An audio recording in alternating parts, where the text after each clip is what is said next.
In August 2009, a 16-year-old girl flew alone in the cockpit of a single-engine airplane. Its frame was vibrating with the contained energy of its engine. Below her was the solid ground of a Minnesota airfield. Ahead was the open sky. The aircraft, a Zenith Zodiac, was not factory-made. It was a machine made of parts sourced from vendors. Of 15,000 rivets she had set herself. Of an engine she had learned to assemble and disassemble in the foyer outside her bedroom. This was Sabrina Gonzalez Pasterski, and this was her first solo flight in the United States, in an airplane she had herself built. This is the world of Sabrina Gonzalez Pasterski. She is no longer the teenage pilot who stunned federal officials, nor the Massachusetts Institute of Technology, MIT, undergraduate who graduated with a perfect grade point average, though she was both of those things. She is the physicist she became, a theorist, leading a team of researchers in an attempt to answer one of the most demanding questions in science. Her work is called Celestial Holography. By celestial, we literally mean looking up at the night sky, she explains.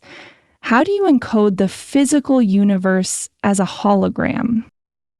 The question is audacious. It suggests that our three-dimensional universe with all its depth and substance might be a projection of information stored on a distant, two-dimensional surface at the edge of space-time.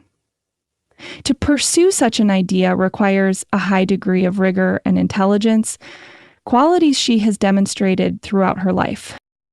Before she had even completed her doctorate at Harvard University, her work was cited in a paper by Stephen Hawking. She has standing job offers from Jeff Bezos at his aerospace company Blue Origin and from NASA. Forbes magazine named her to its 30 under 30 list not once, but twice, eventually adding her to its roster of all-star alumni. This cascade of recognition cast her as the next Einstein. It is a label she finds uncomfortable, a weight of expectation that she has worked diligently to set aside. In an interview with Time, she was clear. No one will be Einstein. He was who he was. She has spoken of the pressure of the media attention, the feeling of being an imposter because of clickbait. This is the story of a genius who went on to master the physical world and then question its very foundation.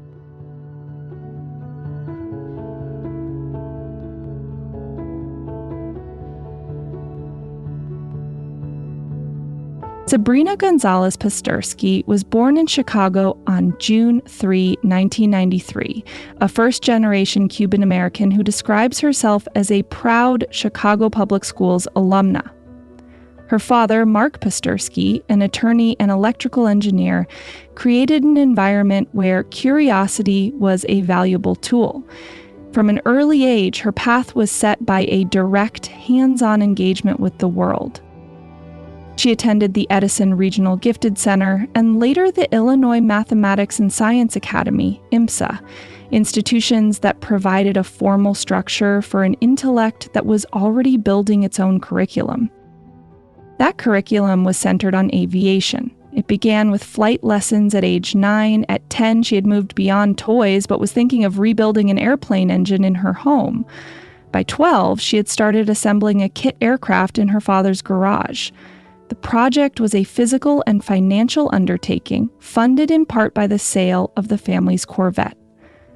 Over 2 years, she set nearly all of the aircraft's 15,000 rivets. At 14, with the airplane complete, she sought certification. She went straight to the source, walking into the campus offices of the Massachusetts Institute of Technology, to MIT, to seek approval for her design. It was audacious innocence. An executive secretary at MIT remembered how surprised she was, saying, "I couldn't believe it." Not only because she was so young, but a girl. Yet, when she applied for admission, MIT placed her on the wait list, and Harvard University rejected her application outright. It was the intervention of MIT professors Alan Haggerty and Earl Merman, who had seen the video of her building her plane, that secured her admission.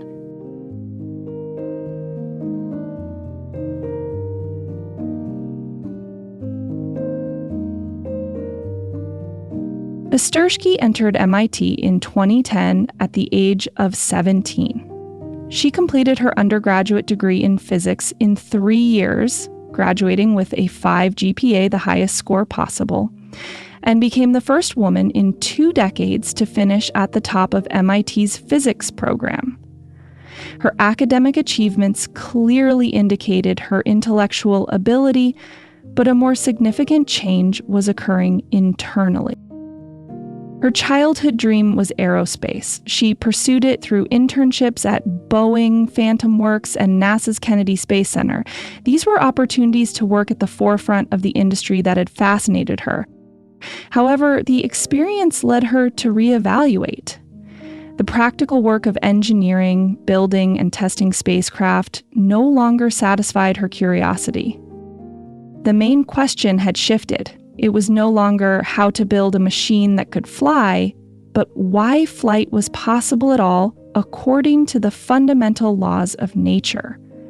This was a pivot from the world of the maker to the world of the thinker, a move from the certainties of engineering to the deep questions of theoretical physics.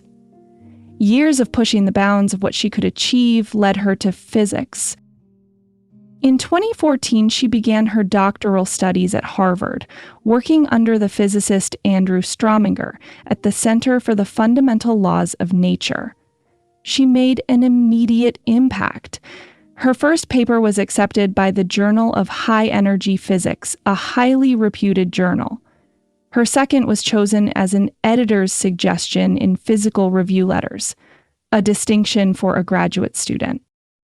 Her early work on a phenomenon called the spin memory effect was so compelling that Strominger granted her academic freedom in the spring of 2015, a rare allowance for a student to pursue their own research directions, a testament to the confidence she had already inspired in one of the field's leading figures.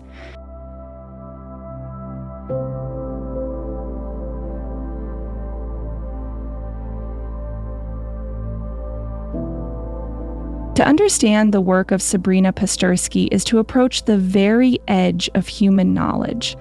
Her field, theoretical physics, operates in a world built from mathematics, a place where the familiar rules of everyday experience no longer apply. Yet the questions she asks are fundamental. She is part of a multi-generational quest to find a single, coherent description of the universe, a theory of quantum gravity.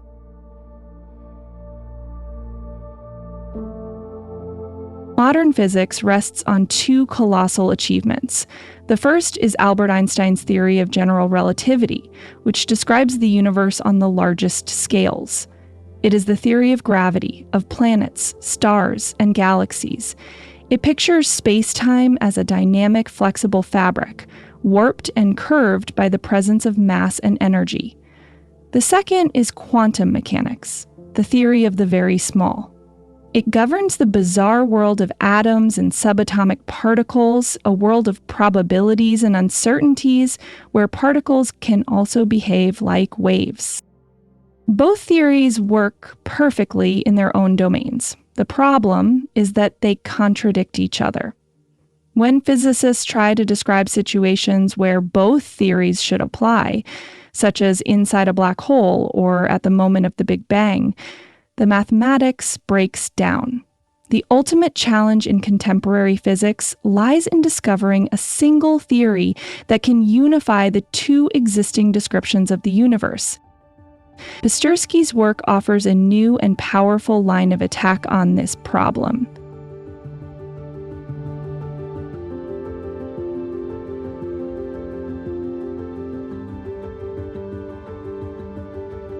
One of the most dramatic predictions of general relativity is the existence of gravitational waves.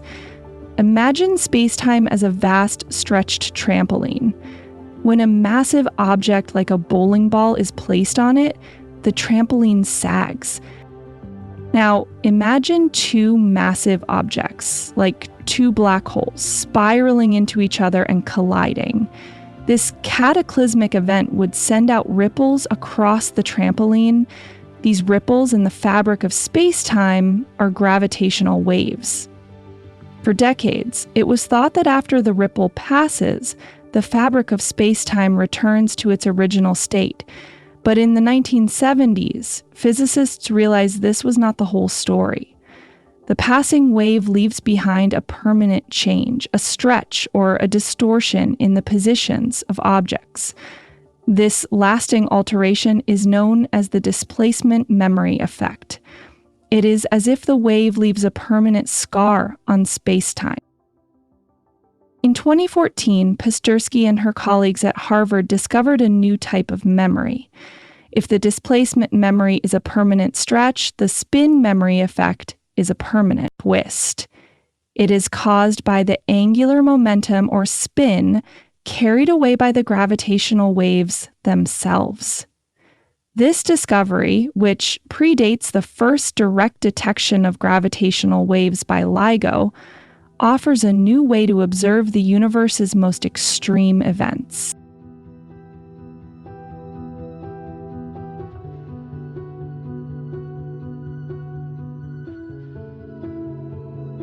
Her 2015 paper helped to complete a deep and beautiful connection in theoretical physics known as the PSZ Triangle, or the infrared triangle. It is like a Rosetta Stone, showing that three seemingly different languages of physics are in fact describing the same underlying reality. The three languages triangle illustrates three interconnected concepts. It connects asymptotic symmetries, which are space-time symmetries at infinite boundaries, soft theorems describing low-energy particle behavior during high-energy collisions, and memory effects, the lasting impacts of waves on space-time. The PSZ triangle explains that these three concepts are mathematically equivalent. A statement about asymptotic symmetries can be translated into a statement about soft theorems, which can in turn be translated into a statement about memory effects.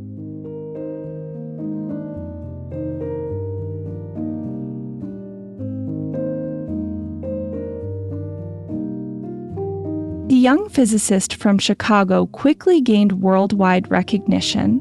She received numerous awards, including being listed on the Forbes 30 Under 30 for Science in 2015 at age 21, and earning a place as a 30 Under 30 All-Star in 2017.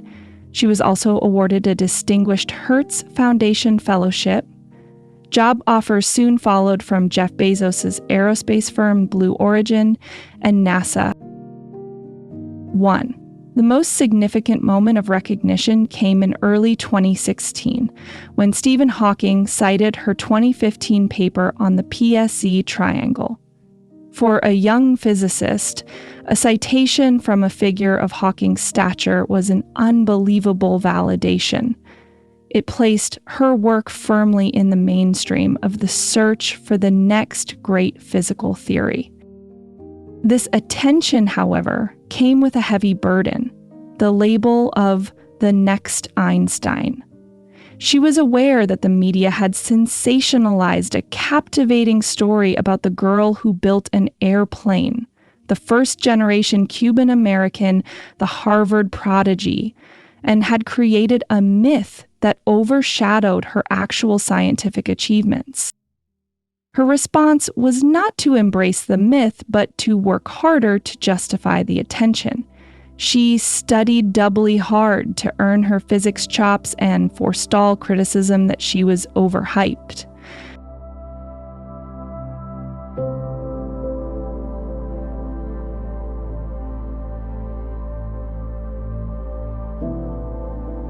Pasterski's current work is focused on one of the most ambitious ideas in modern physics today, called celestial holography.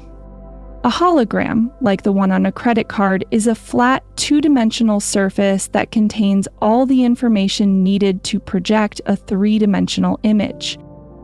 Physicists picture this sky as a giant two-dimensional sphere surrounding us at the boundary of the observable universe. They call this the celestial sphere. Celestial holography proposes that our entire four-dimensional universe, 3 dimensions of space plus 1 of time, might be a holographic projection from a simpler two-dimensional theory that exists on that celestial sphere. This is a radical idea. If correct, it would mean that the complex physics of our universe, including the force of gravity, could emerge from a simpler, non-gravitational theory in fewer dimensions. In 2021, she founded the Celestial Holography Initiative at the Perimeter Institute for Theoretical Physics, where she leads a team of researchers exploring this new frontier. Backed by an $8 million grant from the Simons Foundation, this initiative represents a major effort to solve the puzzle of quantum gravity by looking at the universe in an entirely new way.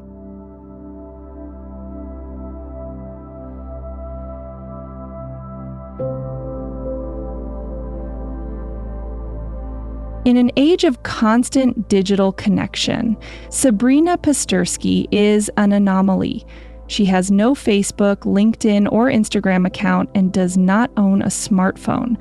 Her website, physicsgirl.com, is not a blog filled with personal reflections, but a minimalist professional listing of her papers, talks, and achievements. In an interview, she explained that she would rather stay alert and hopefully be known for what she does and not what she doesn't do.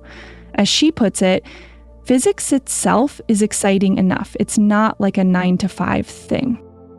After completing postdoctoral work at Princeton, she received an unsolicited offer of an assistant professorship from Brown University, a package worth $1.1 million.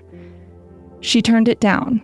Instead, in 2021, she joined the faculty of the Perimeter Institute in Canada, a research center dedicated exclusively to theoretical physics. At Perimeter, she found a culture that matched her own vision for science. In an interview about the institute, she posed the central question: do you fight the competition, or do you work more collaboratively? Talking more can help improve ideas. She sees her role as more than just a researcher. It is about building the enterprise of theoretical physics. As a prominent first-generation Cuban-American woman in a field historically dominated by men, she has become a role model. She has worked with the Let Girls Learn initiative, an effort that earned her an invitation to the White House. She embraces her heritage, but insists on being judged by her work. In a 2017 interview, she stated, "Personally, as a woman, I feel no disadvantage, and that her mentors do not treat her differently because she is female." She finds it empowering to not feel different, in the sense that any criticism I get isn't because I'm a girl, it's because I can be better. In an interview at the Miss Global Forum, she offered a glimpse into her motivation. To be critical about yourself is fine, but to be hopeful about what you can do when you put the effort in is something I see as something that guides me. The future ahead for Sabrina Pasterski remains as open as the sky she flew through as a teenager. Her work on celestial holography is a long-term project, a search for a new language to describe reality. She is comfortable with the uncertainty. The fun thing about physics is that you don't know exactly what you're going to do, she said in an interview with Discovery Canada, and normally things just change very quickly. The story of the girl who built an airplane is complete. The story of the physicist who is attempting to decode the universe has just begun.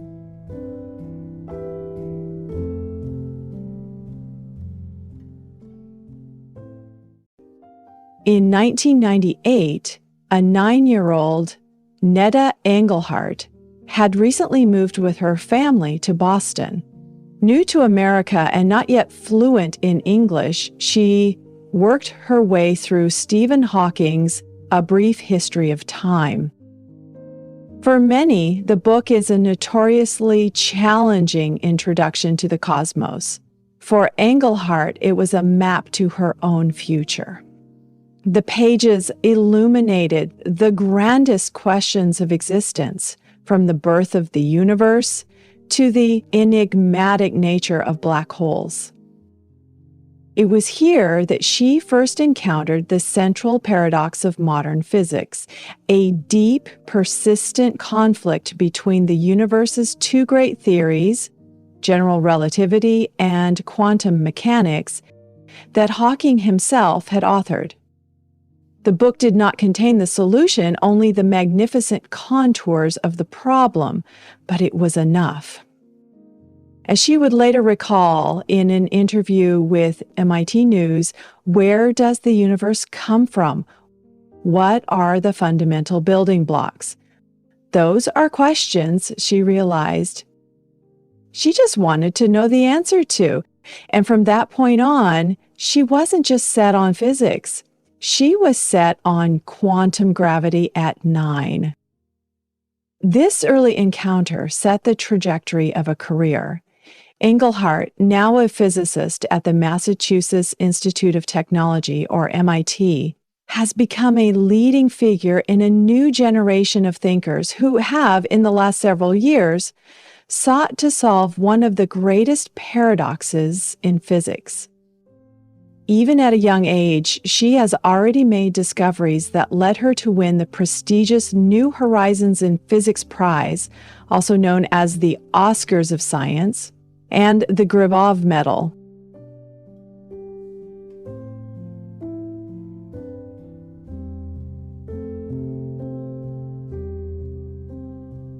After her family's move to Boston, a move prompted in part by her mother's visiting scholar position in linguistics at MIT, Engelhardt pursued her burgeoning passion for the fundamental laws of nature. She attended Brandeis University, where she laid the groundwork for her future inquiries by double majoring in physics and mathematics. Graduating in 2011, for her doctoral studies, she was drawn to the University of California, Santa Barbara, a renowned hub for research in string theory and gravitational physics. There, under the guidance of prominent theorist Gary Horowitz, she began to dig into the deep geometric questions at the heart of the information paradox. Netta's approach to physics is to look for the weak points. A lot of my work now is going into understanding how many pillars of gravitational physics are just not true as we currently understand them, she said in an interview with MIT News. She is drawn to the field's great contradictions, seeing them not as obstacles but as opportunities. A paradox, for her, is a map that points to a flaw in the foundations of what is known. This fascination with challenging problems drew her to what is known as the information paradox or Hawking paradox, identified by legendary physicist Stephen Hawking. In 1974, Stephen Hawking performed a calculation that shook the foundations of physics. He applied the rules of quantum mechanics to the curved space-time just outside a black hole's event horizon, its boundary of no return, and discovered that black holes are not truly black. They glow faintly with a thermal energy that has since been named Hawking radiation. This glow means they have a temperature, and anything with a temperature must eventually radiate all its energy away, shrinking over immense timescales until it evaporates into nothing.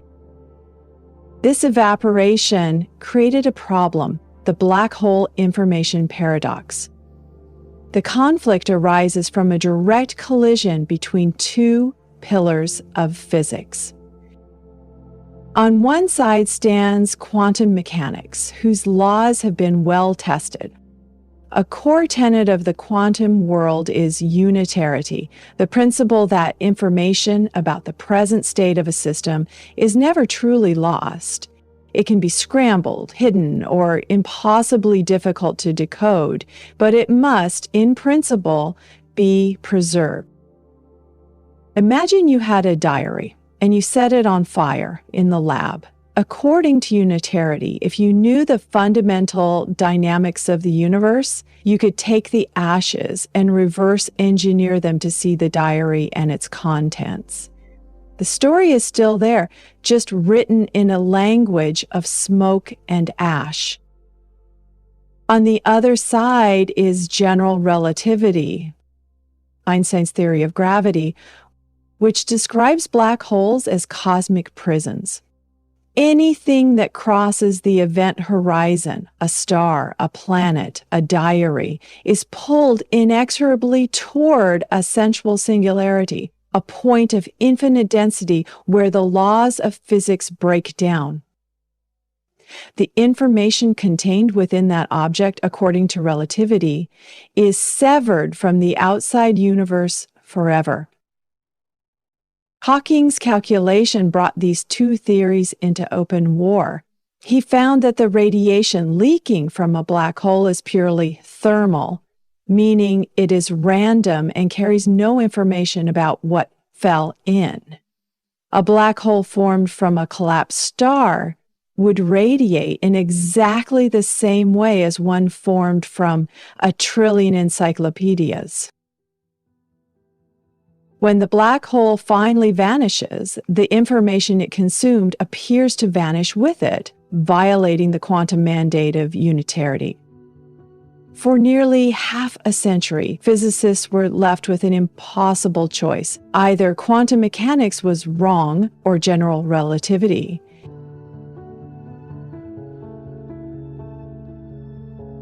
The physics community did not stand still. The paradox was too fundamental to ignore, as its resolution was seen as a necessary signpost on the path to a unified theory of quantum gravity.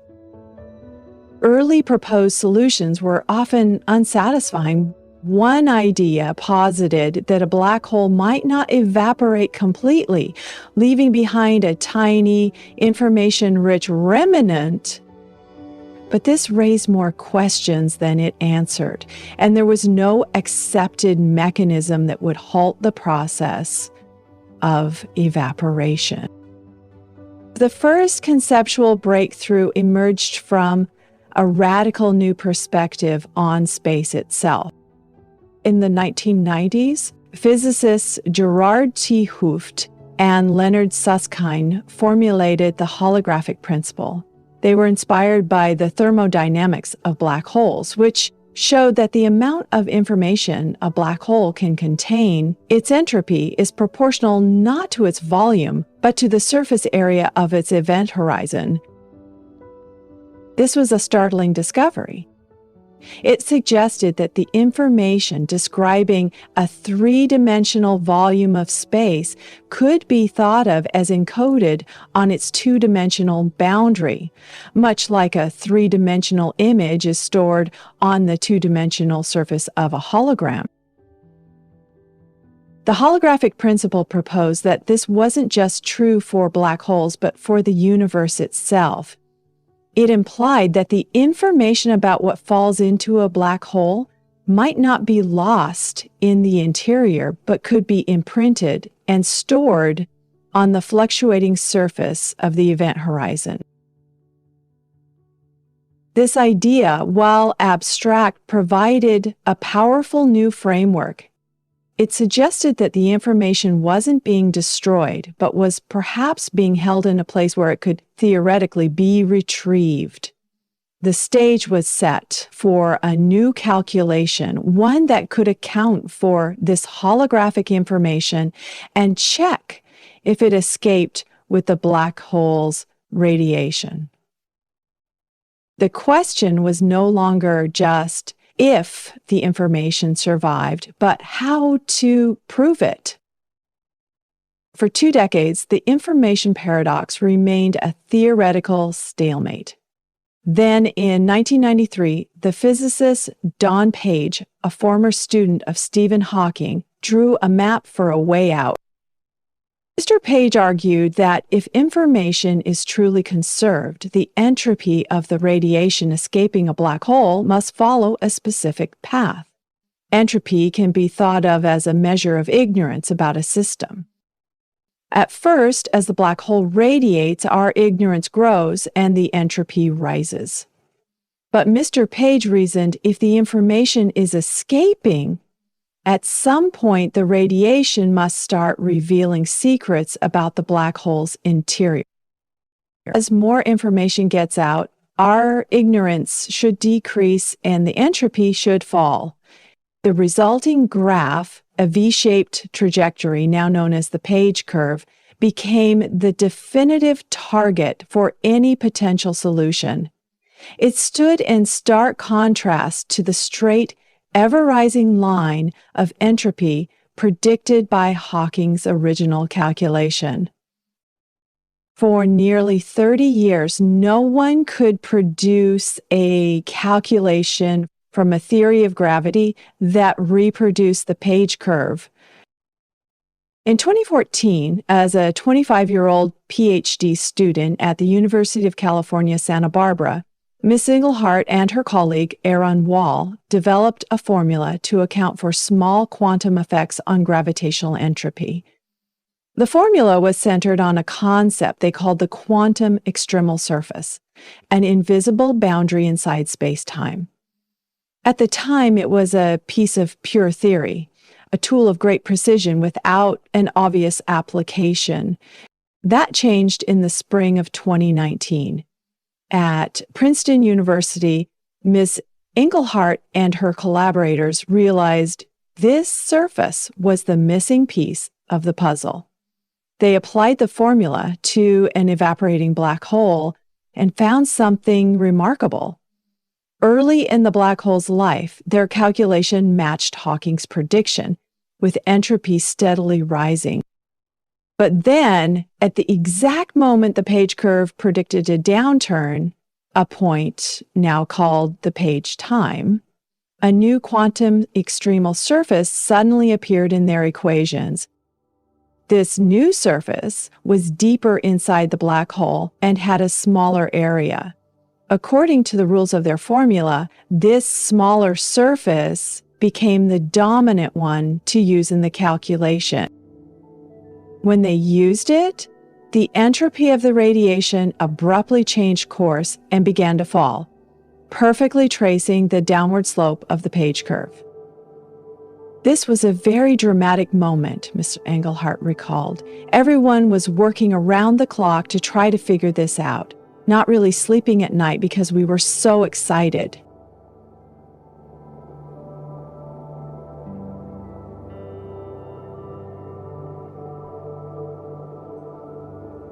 The breakthrough was made possible by a powerful, if strange, idea about the nature of the universe known as the holographic principle. Its most successful mathematical formulation is the AD-SCFT correspondence, a concept proposed by the physicist Juan Maldacena in 1997. The correspondence is a kind of mathematical dictionary. It asserts that a theory of gravity in a specific kind of higher dimensional curved space-time called anti-de Sitter space, or ADS, is perfectly equivalent to a simpler quantum theory without gravity that exists on its lower dimensional boundary, a conformal field theory, or CFT. This duality allows physicists to translate extremely difficult problems in gravity, like the information paradox, into more manageable problems in the simpler quantum theory. Because that simpler theory must conserve information, the correspondence guaranteed that the gravity side must too. Ms. Engelhardt's work provided the first direct calculation within the gravity theory itself that showed how it was possible. While these calculations were performed in a model universe, physicists expect the underlying principles to apply to our own. The new work shows that information gets out, but it does not yet explain how. The precise physical mechanism that allows information to escape the black hole's interior and appear in the radiation, what some call the reverse algorithm, remains unknown. Finding it is the next frontier. For Ms. Engelhardt, solving the paradox is a step toward asking even bigger questions. Her current work involves investigating singularities, points where space-time itself is destroyed, probing the very pillars of physics to see which ones might be flawed. A full resolution of the information paradox would be a major advance toward a complete theory of quantum gravity. Such a theory is needed to describe the universe's most extreme conditions, such as the center of a black hole or the first moments of the Big Bang.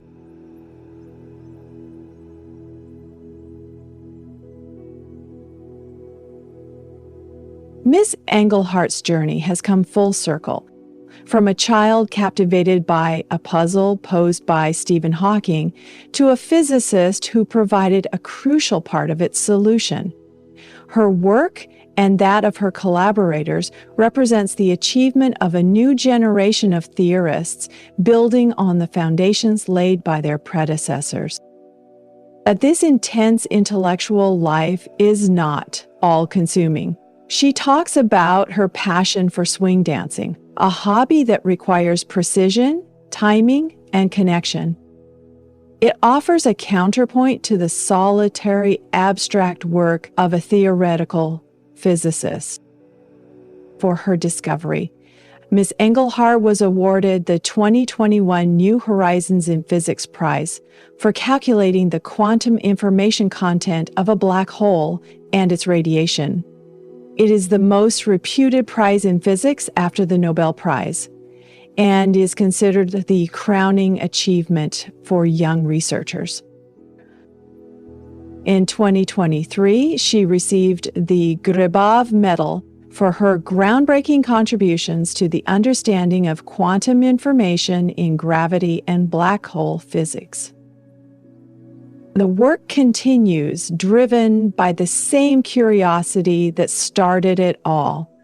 As Ms. Engelhardt told MIT News, answering these questions is the ultimate motivation.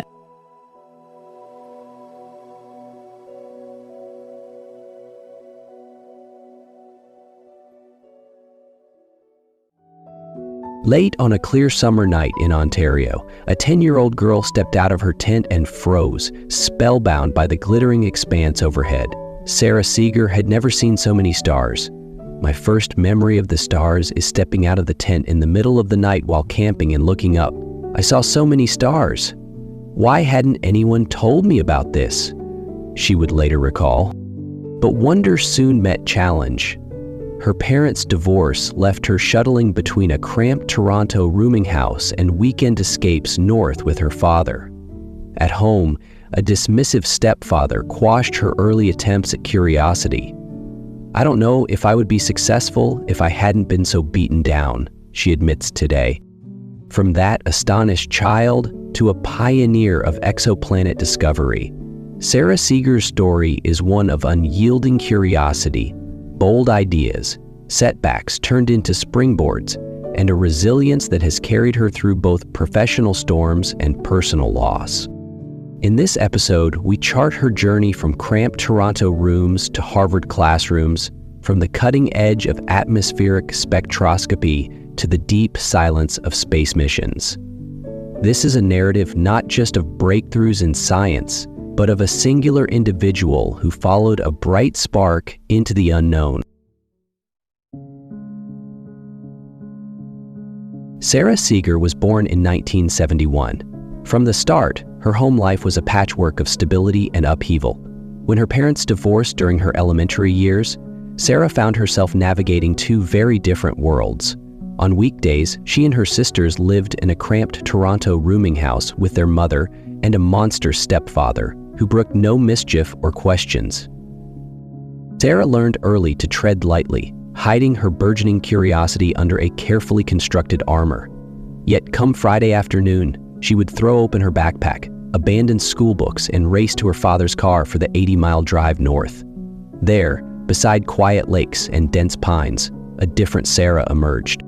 It was in those weekend getaways that her spirit of exploration first took flight. Her father encouraged her to invent wild hypotheses: giant turtles buried beneath the Canadian Shield, meteorites that whispered secrets of the cosmos. Those tales sounded fanciful at first, but Sarah learned that science blossoms on the wings of imagination, even when ideas seem outrageous. Back in Toronto, the harshness of home steeled her resolve. "I don't know if I would be successful if I hadn't been so beaten down," she reflected years later, acknowledging how her stepfather's strictness fueled a real lack of respect for all authority. While other children cowered under criticism, Sarah honed a stubborn independence. She sought challenges, pushing herself to solve complex math puzzles and building crude telescopes from discarded lenses. Even in grad school, she stood out. At recess, she would climb the highest monkey bars, not for fun, but to measure how far sounds traveled across the yard. Teachers noted her focus. She rarely spoke in class, yet eyes that darted toward the ceiling suggested a mind far beyond the curriculum. Science textbooks gathered dust. Sarah's real classroom was the night sky. Her first true scientific epiphany arrived one summer night in a clearing outside the tent. Around her, fireflies blinked like terrestrial stars, and overhead the Milky Way stretched in a shimmering arc. Sarah felt a tremor of recognition. The universe was not a distant canvas, but a dimension she could explore. In that moment, her youthful wonder matured into intent. She would map those hidden worlds. In high school, she balanced her longing for the outdoors with a hunger for formal learning, tutoring peers in mathematics and physics despite her own ambivalence toward school science. She devoured library books on astronomy, from Galileo's sketches to modern astrophysics, teaching herself the language of spectra and orbital mechanics. These formative years, half under the weight of a stifling household, half beneath endless northern skies, forged the bedrock of Seager's character, a blend of skepticism, self-reliance, and boundless curiosity. In the fall of 1990, Sarah Seager arrived at the University of Toronto, armed with an insatiable curiosity and a prestigious NSERC undergraduate scholarship that underwrote her double major in mathematics and physics. In lecture halls, she absorbed abstract equations and theoretical constructs. But her true classroom lay beyond campus buildings. Nights found her at the David Dunlap Observatory, a short drive from Toronto's city lights, where she cataloged variable stars and led observing sessions under a canopy of real ones. Peers who slept through dawn lectures watched her emerge at sunrise, bleary-eyed but triumphant, clutching logbooks filled with spectral measurements and orbital calculations. Graduating in 1994, Seager set her sights on Harvard University, envisioning a doctorate that would push the boundaries of planetary science. Her chosen topic was modeling the atmospheres of so-called hot Jupiters. These gas giants, orbiting perilously close to their parent stars, defied conventional wisdom. During her proposal defense, senior astronomers admonished her for pursuing what they deemed a speculative dead end. "It seemed as though every astronomer I told about my thesis topic advised me against it," she later recalled. Yet she pressed on. Sarah's PhD years crystallized her methodical approach, framing big questions in bite-sized experiments. She devised simulations of sodium and potassium absorption lines, carefully comparing her models against scant observational data. The work demanded precision, tweaking temperature gradients by mere tens of degrees, calibrating pressure profiles within tight margins, By 1999, her defense committee recognized not only the rigor of her calculations, but the audacity of her vision. She had proven that these blistering exoplanets not only existed, but could be probed via their atmospheric signatures. Fresh from her Ph.D., Seager accepted a postdoctoral position at Princeton's Institute for Advanced Study, stepping into the role of de facto Planet Jones. In hallways lined with blackboards scrawled in abstract mathematics, she was the lone exoplanet expert. I showed up and got to be the resident expert on exoplanets. I was the only one. Here she refined her transmission spectroscopy proposals, drafting mission concepts that would evolve into starshade and asteria. Surrounded by theoretical giants, she channeled their collective brilliance into her own designs, laying the groundwork for a career that would redefine humanity's search for other worlds. By the year 2000, Sarah Seager had become fluent in the language of exoplanets, yet she faced the challenge of translating that language for anyone curious enough to listen. At its core, an exoplanet is simply a world orbiting another star. Every pinpoint of light in our sky could host its own hidden menagerie of planets. But to find these distant worlds, scientists must tease out subtle signals from overwhelming starlight. Sarah embraced two principal techniques and then invented a third. Detecting exoplanets light years away is akin to spotting a firefly against a searchlight from miles off. Exoplanets emit no light of their own. They are lost in the glare of their parent stars, a few parts per billion fainter. Earth's atmosphere blurs starlight for ground-based telescopes, and instrumental noise can mimic or mask true planetary signals. Astronomers liken it to listening for a whisper in a hurricane. Every dip or wobble must be measured with painstaking precision over multiple nights and with redundant methods to confirm a true detection. The first method we use to spot exoplanets is called radial velocity method. In the cosmic dance, a star and its planet circle a common center of mass. As the unseen planet tugs on its sun, the star wobbles toward and away from Earth by a few meters per second, slower than a brisk walk. By measuring tiny Doppler shifts in the star's spectrum, its rainbow fingerprint, we can infer the presence and mass of a hidden planet. A red shift signals the star receding, a blue shift approaching. By recording these shifts night after night, astronomers reconstruct the planet's orbit and estimate its mass. This method revealed the first hot Jupiters in the 1990s, but its sensitivity wanes for smaller, Earth-like worlds. The second method that is used is called transit photometry. In photometry, we measure stellar brightness with extraordinary precision. A Jupiter-sized planet might dim its sun by about 1%, like a dimmer switch turned almost imperceptibly. An Earth-sized world causes a dip of a few parts per 10,000, detectable only with the most stable, space-based instruments. By recording the timing and depth of repeated dips, scientists derive the planet's size and orbital period. Combined with radial velocity data, this yields both radius and mass, and thus average density, hinting at composition. Sarah's true breakthrough came in form of transmission spectroscopy. It was in this arena that Sarah left her most indelible mark. In 2000, she published a daring prediction. When a planet transits, a fraction of the starlight filters through its atmosphere, and molecules in that air absorb specific colors of light. Sarah calculated that sodium atoms in the inflated atmospheres of hot Jupiters would imprint a narrow absorption line near 589 nanometer. To demonstrate this transmission spectrum, she modeled how a thin atmospheric shell would deepen the transit at that wavelength by mere 1 part in 10,000, yet visible with high-resolution spectrographs. When 2002 observations of an exoplanet confirmed the sodium signature, the exoplanet community was galvanized. For the first time beyond mass and orbit, scientists could probe chemistry and temperature in alien skies.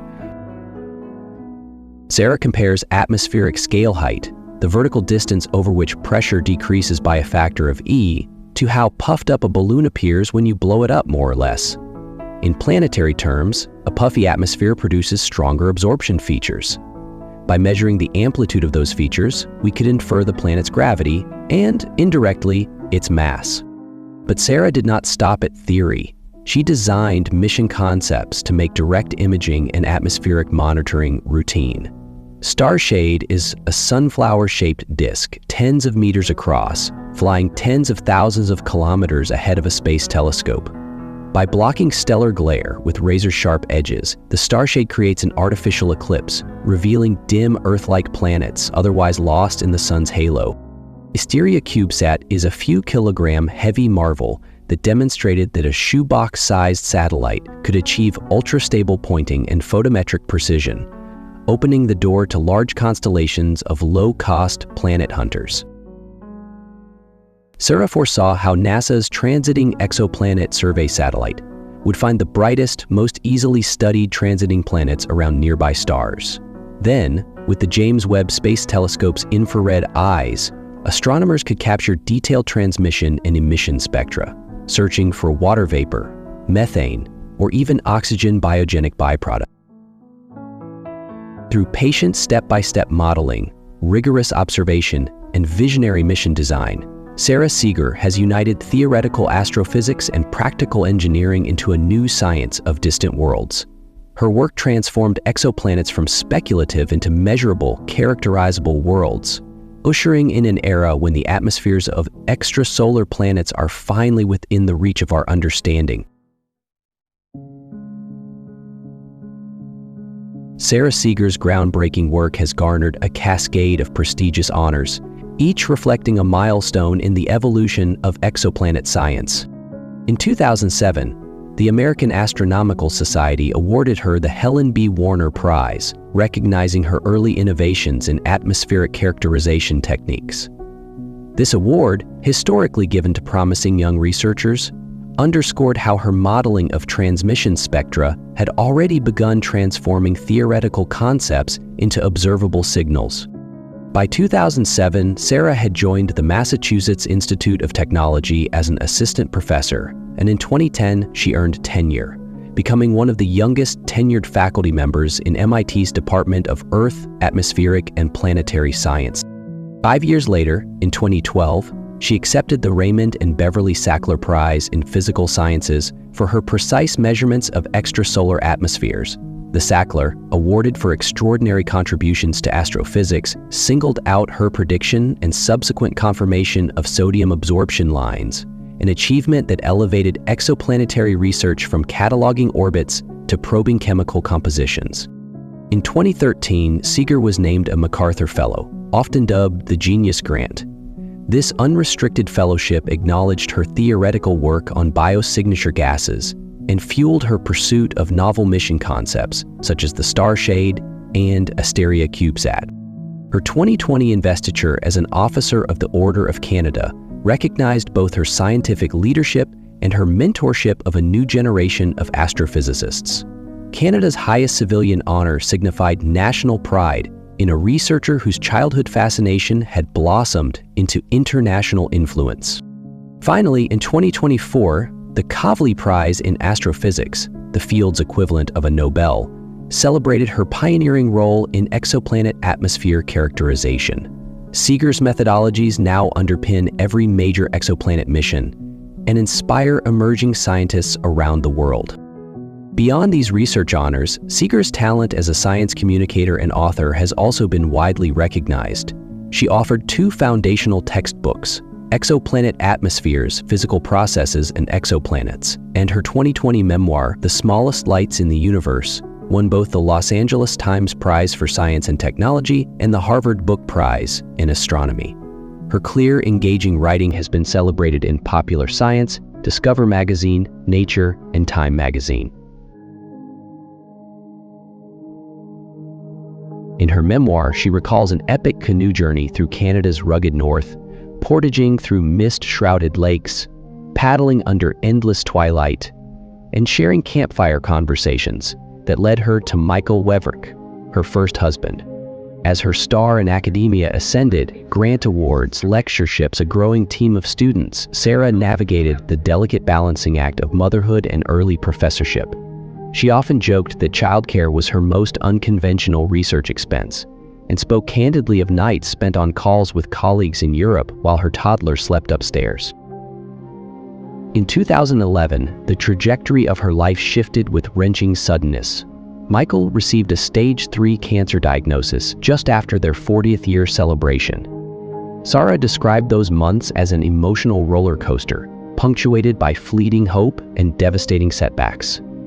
Less than 8 weeks after planning their next decade together, she said goodbye to him. Friends and colleagues braced for Sarah's departure from science, but instead she found purpose in perseverance. She channeled her grief into mentorship, encouraging students and crafting research goals that honored Michael's memory. She immersed herself in modeling exoplanet biosignatures. If the universe can endure its darkest moments, so can we. A new chapter began when she met Charles Darrow, longtime night sky enthusiast. They married in 2015. Today, as telescopes equipped with starshades capture distant Earth analogs, Sarah Seager's vision pulses at the heart of our search for life beyond our own world. Her story is a reminder that science advances on the back of wonder, resilience, and the bravery to follow a spark into the darkest reaches of possibility. An extraordinary violent collision happened 1.3 billion years ago. Two black holes merged into one another, releasing more energy within a second of that collision than what even 4,000 sun-like stars do not release in their entire life. On September 14th, 2015, tremors from this collision reached Earth. The signal was impossibly faint, a vibration 1,000 times smaller than the diameter of an atomic nucleus. It was the sound of two black holes, each 30 times the mass of the sun, spiraling into one another at nearly the speed of light. It was the sound of space-time itself ringing like a gong. To hear it, a generation of scientists had built two colossal machines, the twin detectors of the Laser Interferometer Gravitational Wave Observatory, LIGO. They were the most sensitive instruments ever created, designed to listen for the silent music of the cosmos. Among the key architects of that was Nergis Mavalvala. She was a physicist who had spent 2 decades wrestling with the fundamental noise of the universe, a quantum storm that threatened to drown out any signal. Her life's work was to create a quiet so profound that the whisper of a distant collision could be heard. She was an unlikely figure to be at the heart of such a monumental discovery. A Pakistani immigrant who left a conservative society where girls were not encouraged to pursue science. An openly queer woman in a field dominated by men. A tinkerer who learned her first lessons in physics not in a pristine laboratory, but in a dusty bike shop in Karachi. This is the story of how the girl with grease on her elbows helped build an ear for the universe. It is the story of a journey from the rooftops of Karachi to the clean rooms of advanced physics. Little did anyone know that Nergis would go on to become one of the world's leading physicists, win the most prestigious awards in physics, including the Special Breakthrough Prize in Fundamental Physics as a part of the LIGO team, and would eventually become Dean of the School of Science at MIT, the world's #1 university in QS World University rankings.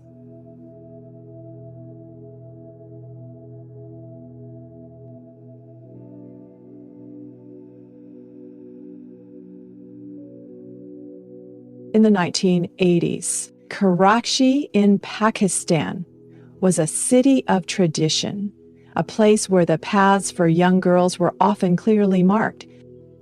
Science and engineering were not common pursuits for women.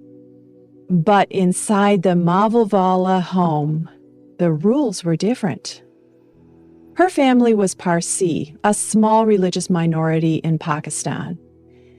and they had created a space where convention held little sway. Her parents, though not scientists themselves, ignored the gender roles that shaped the lives of so many others. I grew up in a family where the stereotypical gender roles were not really observed, Mavalvala says. So I grew up thinking women can, must, and should do anything and everything. This freedom allowed her natural inclinations to take root. She was a tinkerer, drawn to the puzzle of how things worked. A cousin's ancient Raleigh bicycle covered in rust became her first laboratory. Unable to pay for the service, she found a mentor in the man at the bike shop down the street. He taught her how to fix it, letting her have parts in exchange for her labor on other bikes. Soon, the girl with a gift for math and physics was often seen with grease up to her elbows. Her mother objected to the stains, but no one ever told her that such skills were off limits. This hands-on education ran parallel to her formal schooling at the Convent of Jesus and Mary, a Catholic institution where her aptitude for science became obvious. While still in high school, she was hired as a substitute math teacher for the 8th grade. From the rooftop of her family's apartment, she would watch meteor showers streak across the night sky, searching for an explanation of cosmic origins that did not rely on religion. Years later, when she interviewed for a place in the MIT graduate lab of Rainer Weiss, a founder of LIGO, Weiss was more interested in her ability to fix things than in the advanced courses she had taken. He recognized that the monumental task of building LIGO would depend less on abstract theory and more on the kind of practical, intuitive genius that is learned with a wrench in hand. The girl with grease on her elbows was exactly the person physics was looking for.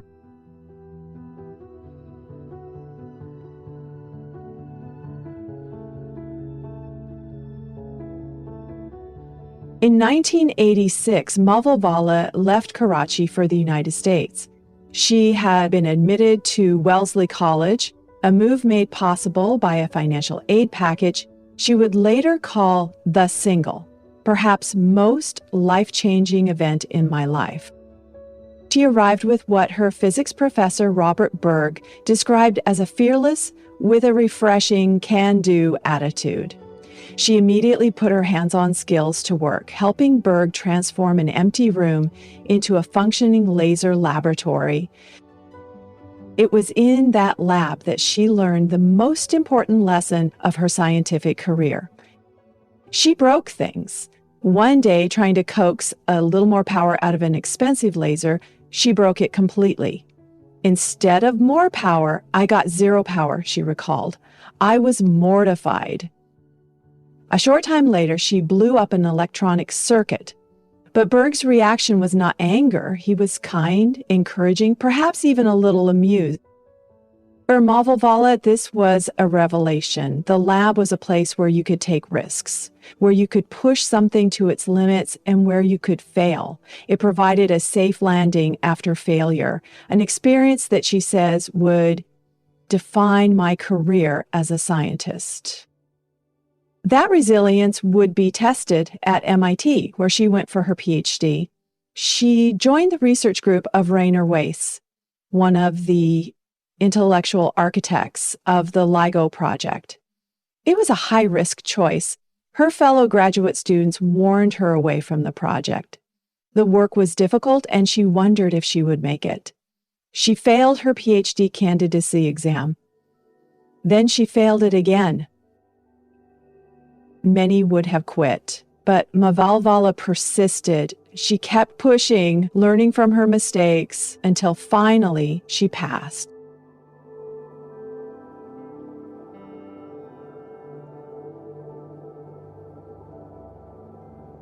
The central challenge of LIGO is a problem of measurement on an almost unimaginable scale.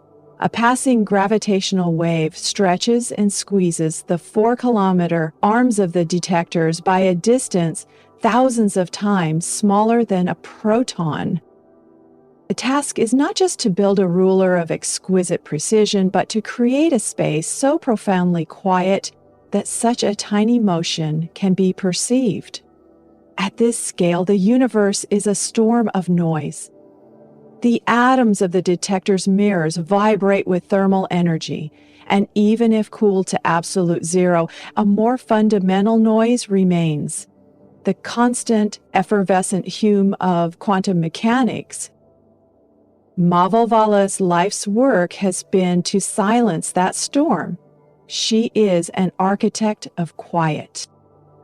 First was the thermal noise. Mavalvala conducted pioneering experiments in laser cooling, using the pressure of light itself to still the motion of macroscopic objects. Her group's work pushed the boundaries of what was thought possible, cooling a 2.7 kilogram pendulum, an object the size of a small dumbbell, near its quantum ground state, the lowest possible energy state allowed by the laws of physics. This was a crucial step in taming the random vibrations of LIGO's 40-kilogram mirrors. The second, more ghostly opponent was quantum noise.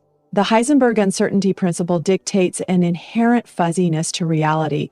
For the light in LIGO's lasers, this means you cannot know both its phase, which measures distance, and its amplitude, or its power, with perfect precision. Mavalvalla's work was instrumental in implementing a solution of startling ingenuity, squeezed light. And the technique can be imagined like a balloon animal. If you squeeze a long balloon in the middle, the ends bulge out. Squeezed light does the same thing with quantum uncertainty. Using special optical crystals, scientists can squeeze the uncertainty in the light's face, making that measurement more precise.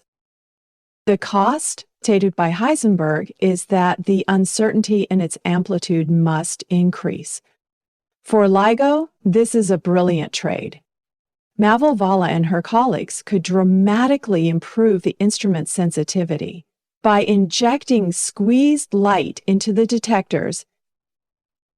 Since 2019, squeezed light has been a standard feature in LIGO's observing runs. In late 2023, the collaboration reported another major advance, frequency-dependent squeezing, a technology expected to increase the number of cosmic events LIGO can detect by 60%.